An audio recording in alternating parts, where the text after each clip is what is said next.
What's up mga ka-farmers? For this video mga ka-farmers, update lang natin to mga idol. No, na pinalinisan na natin to mga idol ka-farmers. Paghahanda sa susunod natin na taniman. Sa ngayon mga idol ka-farmers, wala pa tayong final na desisyon kung ano ba talaga ang maitanim natin dito. Pero dati mga idol, ang palaya talaga ang ano ko dito, plano, pero parang late na dito sa area ko na magtanim ng ampalaya dahil ngayong amihan season mga ka-farmers, no, kung baga sa December hanggang January, tag-ulan dito sa amin. So dito banda mga ka-farmers, kung baga sa Cebuano term mga ka-farmers, lasawan, kung baga ano ng tubig dito mga idol, kung baga mas stuck yung tubig dito kapag palaging umuulan.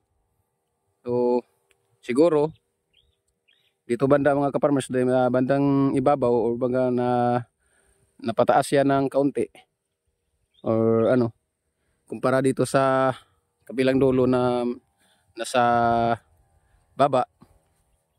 So siguro mga idol, dito banda plano natin dito pipino ang itatanim natin, dahil yung pipino mga idol baga gustong-gusto niya na palaging may tubig o yung ano nakaka-survive siya sa matubig mga idol.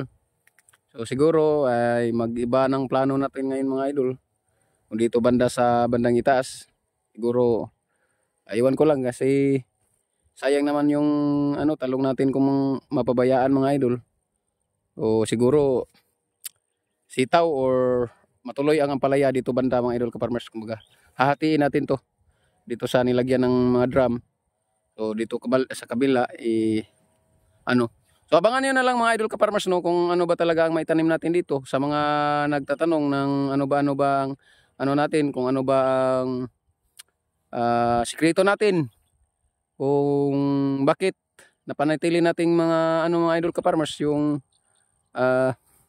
talong natin ngayon kahit na wala pa siyang maraming bunga, pero mayroon pa naman kahit paunti-unti mga idol. So again, 7 months old na po ito, pero sa awa ng Panginoon tingnan nyo ang dami ng bulaklak ngayon. Sana hindi to uulanin dahil may kapag mainit mga idol ka-farmers, kung panahon mainit tumutuloy yung mga bulaklak yan may mga bulaklak na. So, sana mga idol abangan nyo itong area na to mga idol. Kumbaga wala pa tayong final talaga na siguro kung tanim tayo ng talong dito banda sa iba sa sa kabilang dulo hanggang doon sa dulo mga idol. So dito banda mga farmers, dahil mababa nga at malapit na ang tag-ulan, so pipino na siguro dito. O abangan nyo na lang mga idol ha farmers.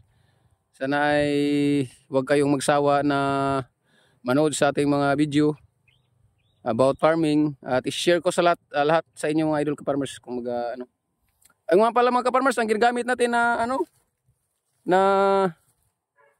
ba yan, yung herbicide, dahil nga may nagkatabi lang yan sa talong natin para iwas disgrasya mga idol. Kumbaga iwas diskuhido. Mga ka-farmers, kapag kasi ang gagamitin natin, kumbaga yung mga systemic na herbicide, pwedeng maapektuhan yung katabi na tanim natin, yung talong na yung talong na tanim natin. So dahil nga minsan humahangin, baga yung alikabok ng herbicide mga idol mapunta doon sa talungan, pwedeng mag-iba yung talbos. Basta may side effect mga idol ka-farmers kapag naanuhan ng herbicide na systemic. So ang ginagamit natin ngayon, kahit nga wala pa itong tanim, baga pwede talaga na systemic na gamitin natin, dahil nga ay may katabi tayong tanim at inalagaan natin at pinoprotektahan natin. So ginagamit natin mga idol contact herbicide, yan konti na lang. So nakalimutan ko lang mga idol ka-farmers na mabidyohan yung pagmimix natin kanina, dahil yung tauhan natin Ngayon pa lang sila nag-duty mga idol ka-farmers. Kumbaga dahil simula tayo ng magtrabaho dito. So ngayon lang yung nagsimula. Ayan, nagmi-mix sila mga idol. Binibili na lang natin na yung medisina na yun ang gamitin at sahugan ng fertilizer, kumbaga abono. So ang nilagay natin dito mga idol, tickborne at saka 2 kilong urea.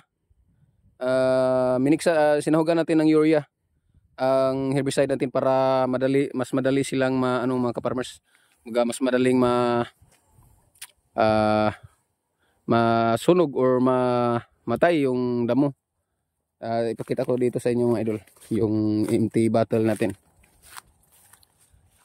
Kasi mura to mga idol Mura lang po ito. Yan.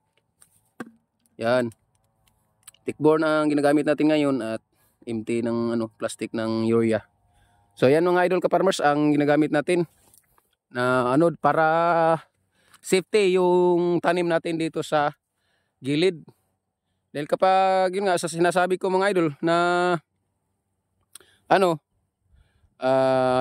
systemic ang gagamitin natin, yung alikabok lalo na mahangin, tingnan nyo may hangin mga idol.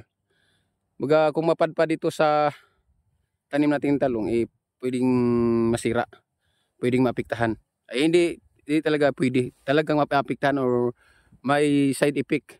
Baga minsan mangulubot yung mga idol dito banda, mangulubot yung talbos, parang magiging mga idol. Naranasan ko na yan, na-experience ko na yan dati. Yung pinakamaliit or yung mga idol ka-farmers na bagong talbos, parang magiging tapay ng manok. Kaya Tagalog ng tapay ng manok mga idol. O kayo na lang bahala, basta magiging ganun mga idol, kumbaga manigas yung talbos. Yan ang baga resulta or na makaamoy ng mga systemic na herbicide. Lalo na yung mga idol, lalo na yung ano ba yun, yung pinakamabisang pamatay ng tangkong mga idol, yung tangkong to. Ano ba yun, nakalimutan ko na. Yung 2,4-D, yan, grabe yan mga idol. Baga sa amoy pa lang maninigas yung talbos ng natin, talong. Kaya iwasan nyo mga idol na gumagamit ng 2,4-D kahit na dito kayo mag-spray at yung taniman nyo andun sa may maisan yung mga nasanggian ng mga mais mga idol. Makakaamoy pa rin yung natin, mga tanim natin. So iwasan nyo talaga mga idol na gumamit ng 2,4-D kapag may tanim kayo na nasa malapit lang.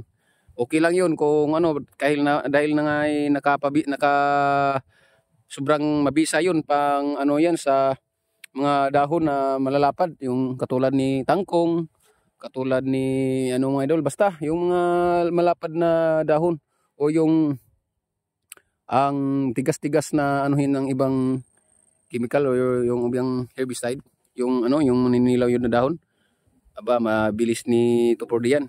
Pero yun nga, dama yung pananim mo, lalo na kung ampalaya, talong, grabe ang yan, ang bagsik niyan. So iwasan nyo mga idol ang paggamit ng 2,4-D or yung mga systemic herbicide kung mag-spray kayo na may tanim na. So pinakamainam na gamitin nyo yung mga contact lang mga idol. So yan, sana ay may natutunan kayo ngayon mga idol, at sana may nakatulong tayo at nakabigay tayo ng konting sa video na ito.